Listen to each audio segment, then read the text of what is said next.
Hello guys, আমার ভাই নবুর হোসেনের আজকে মোবাইল চলে গেছে বলতে মোবাইল চুরি নিয়ে গেছে ঘর থেকে।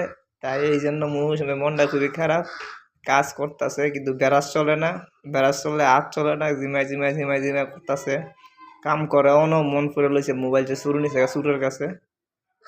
চুরের করে আমার মোবাইলটা লয়ে গেছে গা। আমার আজ মন মেজাজ ভালো না, কাম আইলাম না, আইসি জোর করে কামও আইসি মানে আয় কাম মন নাই মানে বাজে থাকবো, বাজ্যে খাইতেছে ঠিক আছে। নবুল বলে বাজ্যে যাবে না, আপনারা কি করেন নবুল বাজ্যে দেওয়া যায় নাকি? দেখেন আমার ভাই কালার করতে খুব সুন্দর কালার করতেছে আমার ভাই। ওই যে এক কান্দা লোয়ার ডেক খাইতেছে, আবার এক কান্দা ব্রাশ কাটতেছে। বুঝছেন? তোমার মোবাইল নিচে তোমার অনুভূতি কিটা? কষ্ট আছে, কষ্ট করা মন নিয়ে আমার ভাই কাজ করতেছে। আচ্ছা, রাখিয়া দিয়ে